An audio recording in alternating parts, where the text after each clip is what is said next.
বাংলাদেশত এজন হিন্দু যুৱকক যি ধৰণে নিৰ্মমভাৱে হত্যা কৰা হ'ল, যি ধৰণে গছত ওলমাই জুই লগাই দিয়া হ'ল, তাৰ পাছত সমগ্ৰ পৃথিৱীতে ক্ৰিয়া প্ৰতিক্ৰিয়াৰ সৃষ্টি হৈছে। কিন্তু অসমৰ এতিয়ালৈকে এনেকুৱা দেখা নাই। যি মুছলমান সমাজ আছে তেওঁলোকে ইয়াৰ প্ৰতিবাদ মুক্তভাৱে কৰা নাই। তেওঁলোকৰ বাংলাদেশৰ মিয়াখিনিৰ প্ৰতি ক'ৰবাত মৰম আছে নেকি আমাৰ প্ৰশ্ন আছে। কি কাৰণে এজন হিন্দু যুৱকক এনেধৰণে অত্যাচাৰ কৰিলে সেই প্ৰশ্নটো সুধিবৰ কাৰণে ইয়াৰে যি ইউনিয়নবিলাক আছে তেওঁলোকে সুধিবৰ কাৰণে সাহস নকৰে। আৰু বাংলাদেশী মূলৰ মিয়াসকলে অসমৰ যি ভৌগোলিক পৰিসীমা এই পৰিসীমাটো বিপদাপন্ন কৰি আছে। আৰু বাংলাদেশী যিখিনি মিয়া আছে এই মিয়াখিনিয়ে আটাইতকৈ নিকৃষ্ট আৰু এওঁলোকে সকলোখিনি বেয়া কামৰ লগত এই বাংলাদেশী মিয়াখিনিয়ে জড়িত হৈ থাকে।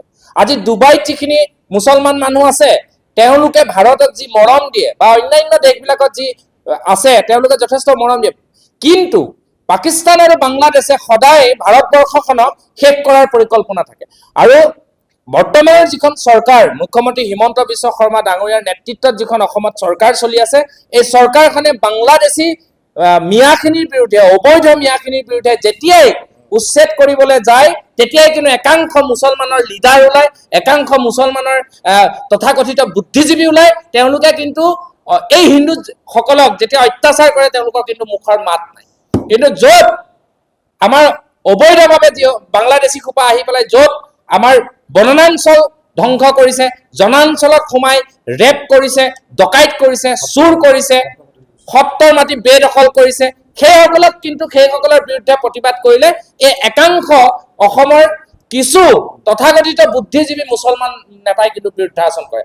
আমি অসমীয়া যুৱ মঞ্চই এটা কথা স্পষ্টকৈ কৈছো, বাংলাদেশী বিৰুদ্ধে আমাৰ অলৰেডি সহকাৰী সাধাৰণ সম্পাদক কেন্দ্ৰীয় সমিতিৰ আকাশ শইকীয়া ডাঙৰীয়াই কৈছে যে বাংলাদেশী খেদা যিখন আন্দোলন এই আন্দোলনখনত কিন্তু আমি অসম চৰকাৰৰ লগত আছো।